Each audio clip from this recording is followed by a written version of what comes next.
Alright, so today, because somebody told me I was so completely fucking wrong, I am going to read Ray Lambert, his first wave Ohama Beach experience. This is him being one of the boats behind boats coming in. So, if you figure that these boats are coming in rows and they're part of the first wave, right? Realistically, he's like one of the third, fourth boat.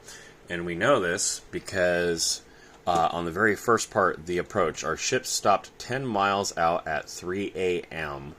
Okay? So other boats have already gotten there. His boat has stopped 10 miles away from the shore. Okay? At 3 a.m., we climbed down the rope nets into the Higgins boats. The waves were so high that you had to time your jump. If you missed, the boat would rise and crush your legs against the ship. Everyone was seasick. The boats reeked of diesel and vomit. If you weren't sick, the guy next to you was throwing up and made you sick. Now, getting to the landing, this is where, so he's jumping from his ship to the boat. He's going, 3 a.m., this is him getting on the Higgins boat, okay? Now, the landing is when they're actually getting there, right? They're getting to the beach. 6 a.m. or 6:30 a.m., okay? This is more, boats have already come in before his, from that first wave. They have reached the shore first and everything. They got to experience the calm and the quiet, and before the Germans started mowing everybody down, because they did that. They did that on purpose, and all those guys that experienced the calm and quiet did not survive. Here we go. We hit the shore at 6:30 a.m. Only 7 of the 31 men in my boat survived that day. As soon as the ramp dropped, the machine gun fire was constant. I was the first one out. I went as deep under the water as I could to avoid the bullets. Okay. I reached the shore and was immediately hit in the right elbow. So, I'll pause there. He was the first guy out of the boat, so he got fucking super lucky. He was lucky he didn't get immediately mowed down and turned into Swiss cheese. However, as he's about to say right now, the bullet hit his right elbow, shattered the bone, but I didn't stop. I saw a soldier tangled in barbed wire in the water, which that's super fucked up, by the way. I mean, imagine being tangled in barbed wire and drowning in a shallow depth that is like only coming up to your knees if you're just standing. Let's see. I ran to get him, and while I was pulling him loose, I was hit, this time in the thigh. So he's taken a bullet into the elbow, and it's just wrecked his arm. Now he takes one in the thigh. He says, it knocked a hole in my leg almost to the bone. I put a tourniquet on myself and kept moving. The rescue. I saw the guy's arms up in the water. He was drowning because his pack was too heavy. I went back to get him. While I was pulling him, another landing craft, another Higgins boat, weighing hundreds of pounds, crashed down on me and broke my back. Probably snapped his back. He's not doing so great now, right? And pushed me into the sand under the water. Fuck, how did he not drown? I thought I was dead, but the boat shifted and I was able to crawl out. I don't remember crying. There was just the sound of the 88s, which he's referring to German 88mm guns, according to Google Gemini, and the machine guns. You didn't stand up and look around. You just did your job until you couldn't move anymore. By the time I was evacuating, I was bleeding so much I knew I was going to die if I didn't get help. Here's the other facts on him. His unit was the 16th Infantry Regiment, 1st Infantry Division, location Omaha Beach, the Easy Red Sector. Time was 6:30, June 6, 1944. Casualties: 24 out of 31 men in his specific landing craft were killed or wounded. Now, give me a minute because I'm going to pull up another story here. Okay, now we got one of the most intense direct accounts, according to Google Gemini, from a Dr. Hal Baumgarten. I hope I'm saying that right. He was a 19-year-old private in the 116th Infantry Regiment. He's landing at the same time that the other gentleman that we read about is landing. He's landing at 6:30 a.m. He was the very first unit to hit the Dog Green sector. So, of his particular sector, he was one of the first units to hit that. Now, you'll notice that we don't have any of the, 5 o'clock, 3 o'clock accounts because all of those guys just died. All the guys that landed in the 3 to 5 o'clock range, they got halfway up the shore and were mowed down. None of them lived. Now, the drop. Our landing craft hit a sandbar. The British helmsman didn't want to go further, but my lieutenant drew his .45 caliber pistol and told him, "You'll take us all the way in." When the ramp finally dropped, I was the first one out. I jumped into waist-deep water. The water was already bright red from the guys in the boat next to us, or next to ours, who had been hit seconds before. So this boat came in to the shore itself just before them, just a couple seconds before them, and the Germans had already painted the waters red with their blood. The equipment. I held my M1 Garand rifle over my head and had about 60 pounds of gear as I jumped. A bullet clipped into the top of my helmet and I felt the jolt, but it didn't penetrate. About 10 feet to my left, I saw 2 swimming tanks that had actually made it to the shore, but most of them had already sunk in the channel. Jesus, that's brutal. Imagine being in a tiny cramped tank and then it sinks in the fucking ocean. Underneath a mountain of dead bodies, blood, and guts and crap. Alright, now here we go. The wounds. I started running toward the sea wall. My rifle was suddenly blown out of my hands. A German bullet hit the receiver in the middle part of the gun, shattering it. If that rifle hadn't been there, the bullet would have gone through my chest. So, he was probably holding the rifle like this at one point, trying to wade through. And he probably tried to bring it down at some point, to carry it more effectively as he made it to shore. It's probably hard to keep it up here. It's probably hard to keep it down here. It's probably hard to keep it in a way that, it doesn't get in the water. But his rifle didn't even make it. Moments later, a mortar shell exploded nearby. Shrapnel tore into my face, breaking my jaw and taking out several teeth. I couldn't speak, but I kept crawling. I saw my friend Clarius Riggs get hit by a machine gun burst right in front of me. He fell face first into the water and didn't move. So a buddy of his just fucking died in front of him.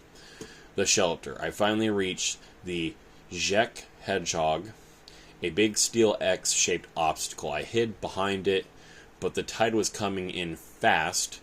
I had to move or drown. I crawled over the bodies of men I'd eaten breakfast with just hours before. Out of 30 men on my boat, only 2 of us survived that morning. Yeah. So it was basically drown behind a bunch of dead bodies or climb over the mountain of corpses. It's almost seeming like that my depiction of climbing over corpses is starting to look a little accurate, isn't it? How about that? Location, Dog Sector, Omaha Beach. The same spot depicted in Saving Private Ryan. Okay, how about that? Give me a minute. I'm going to read you guys yet another one. Okay, so we actually do have an account from Don Burgett of the 101st Airborne, who dropped roughly at 1:15 a.m. So, like 5 hours before this absolute fucking bloodbath. Let's see what he says. Don Burgett, the drop in the floods, the jump, the green light came, and I was out. I was only about 200 or 300 feet up, much lower than the 600 feet we were promised. I hit the ground hard and fast, and the first thing I heard wasn't men screaming. It was the sound of bursting pumpkins. That was the sound of paratroopers whose chutes didn't open in the time of hitting the ground. About 16 or 17 guys from another plane hit the earth like that right near me. Jesus. Damn. I mean, they were told 600 feet, so, yeah, being only 200 or 300 feet up is kind of a surprise. The trap. The Germans had opened the floodgates on the Merider and Duval rivers on the maps. These looked like solid fields, but they were actually deep swamps. I saw guys landing in 3 or 4 feet of water, and they were carrying 100+ pounds of gear. If they fell face first or got tangled in their chutes, they drowned right there in the dark. You'd hear a splash, a struggle, and then silence. I managed to stay on a patch of dry ground, but many weren't so lucky. Night combat. I was alone in the dark. I heard a noise and clicked my cricket. Let's see, that's a metal noise maker. Okay, so this is him trying to see if it's an ally that's approaching him. He's activating this device, and there's supposed to be a response with a similar device, right? No response. I leveled my rifle and was about to fire when I realized it was a fellow paratrooper who was just too scared to click back. So that guy almost got himself shot, which, I mean, is understandable. These guys got drafted, probably got put in, are in the fucking dark. You know, that's super understandable. We moved towards a farmhouse that turned out to be a German command post. We didn't wait for orders. We threw grenades through the windows and cleared it out. By the time the sun came up, the guys were hitting the beaches. We had already been fighting for 4 or 5 hours. The trap. The Field Marshal Rommel had intentionally flooded the lowlands, hundreds of paratroopers, blah, blah, blah. So he knew they were coming. The confusion. Because of the heavy cloud cover anti-aircraft fire, pilots dropped men miles away from their targets. Units were completely mixed up, so there's that. The job was to seize causeways, raised roads through the swamps, so the guys landing at Utah Beach wouldn't be trapped on the sand. So these guys... So let's give you a time frame here. These guys drop in 1 a.m.-ish, right? You got guys that are supposed to just run up the beach around 5 to 6, and then you got guys that are coming in right behind them, 6:30, and so on. And those first guys, they get up the beach, they get up, through the water, they get running up to this beach to the point where they can get to the anti-tank part, and then they get fucking mowed down. Their bodies pile up. The guys behind them now have to climb over a mountain of dead bodies to even get onto the shore. Okay? Before even all that's going on, this guy is dropping at the crack of fucking dawn. There's probably no light, given that it's Europe at 1 a.m. at that time period. There's very little light. These guys are dropping in the dark.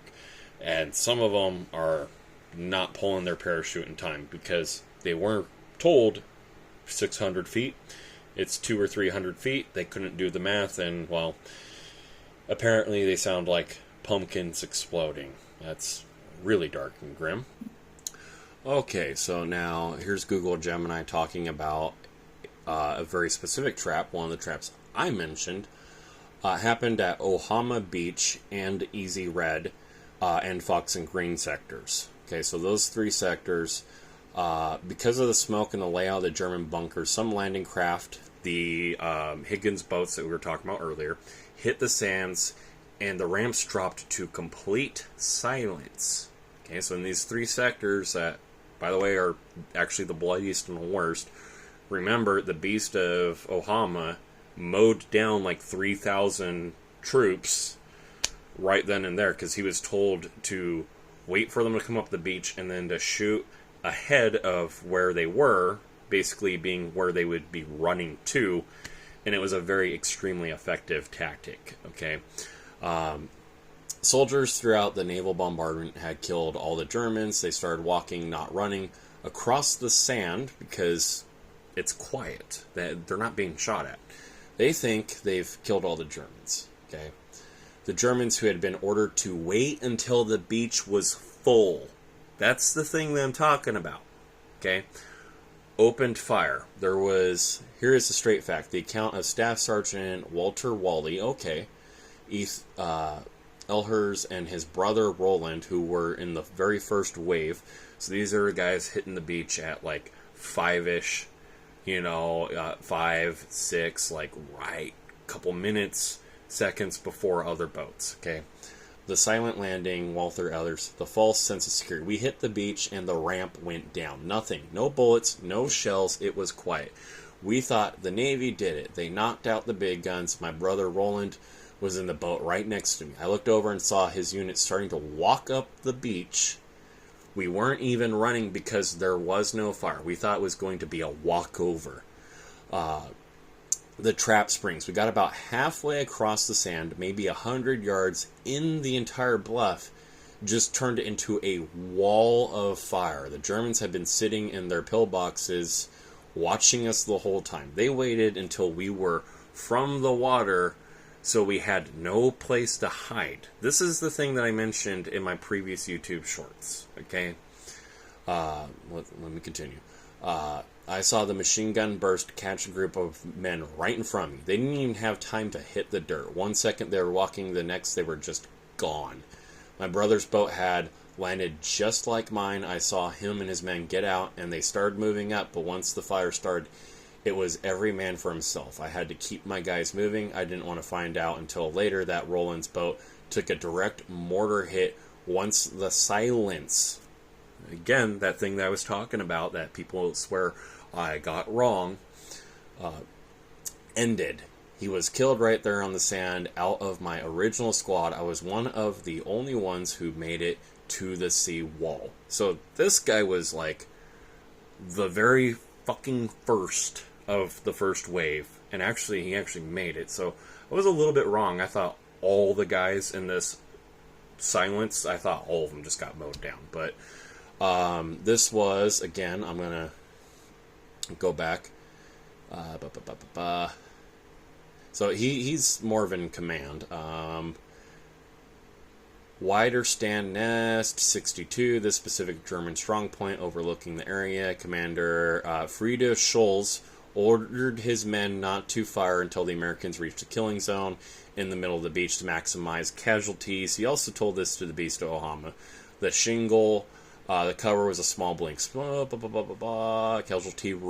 Casualty rate sectors in the wait and fire tactic was used. Some companies lost 70% of their own men. So, now, let me find. This again was Staff Sergeant Walter Wally Elhers and his brother Roland. Roland Elhers. So this guy was in command. His job was to get people up the beach, and they thought they were safe because the Germans played a dirty trick. And by the time they get up halfway up the beach, there's no cover. There's no bodies for them to hide under. There's no nothing. They don't know to hit the dirt. They think everything's quiet, and they just get fucking mowed down. They don't even have a chance to move from standing to hitting their ass against the sand. Alright? Brutal. Extremely brutal. And extremely effective, unfortunately. So, with all the things I literally just read, everything I've described in my YouTube shorts has been accurate. Fairly pretty damn accurate. So, to the one person who wants to talk shit, fuck you. Also, these accounts, I don't know if you noticed it, they're a lot more brutal than what I showed in those videos, because I was actually kind of toning things down a little bit. I mean, just vaguely describing a pile of blood and guts and dead corpses is already pretty brutal. Going into specific detail like this from real people who were there, who had to go through this, is a lot more graphic. So, sorry for anybody who noticed that part of it.